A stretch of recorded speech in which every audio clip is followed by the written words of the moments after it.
Room on the Broom.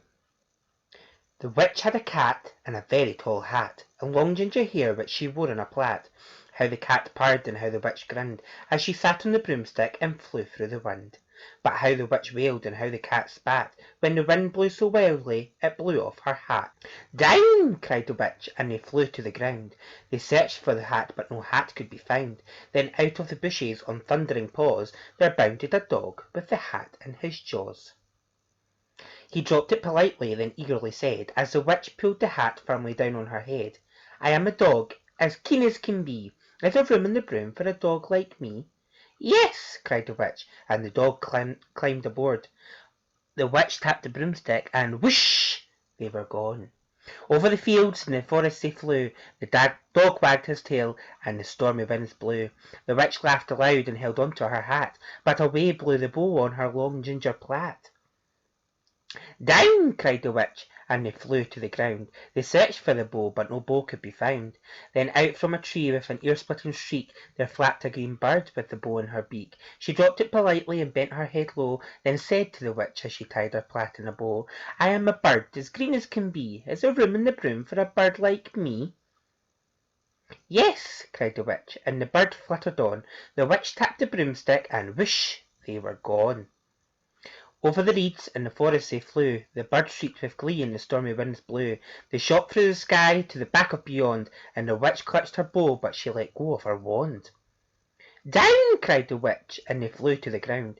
They searched for the wand, but no wand could be found. Then all of a sudden from out of a pond leaped a dripping wet frog and a dripping wet wand.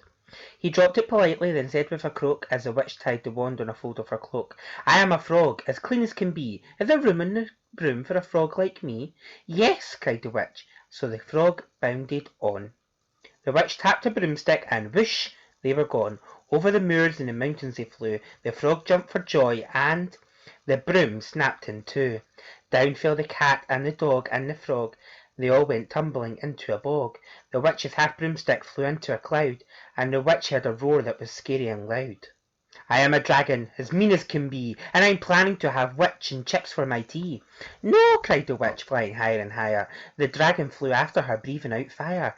"Help!" cried the witch, flying down to the ground. She looked all around, but no help could be found. The dragon flew nearer, licking his lips, said, "Maybe this once I'll have witch without chips."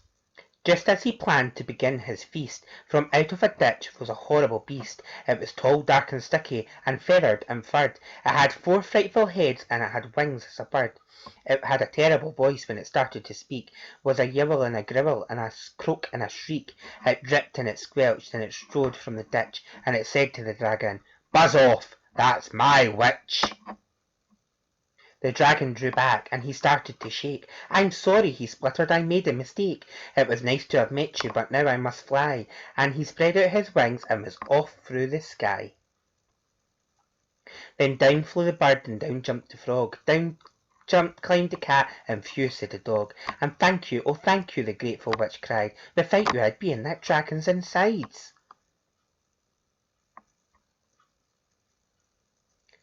Then she filled up her cauldron and said with a grin, "Find something, everyone, throw something in." So the frog found a lily, the cat found a cone, the bird found a twig, and the dog found a bone. They threw it all in, and the witch stirred them well, and while she was stirring she muttered a spell, "Iggity, ziggity, zaggity, zoom!" And out rose a truly magnificent broom, with seats for the witch and the cat and the dog, a nest for the bird, and a shower for the frog. "Yes!" cried the witch, and they all clambered on. The witch tapped the broomstick, and whoosh! They were gone.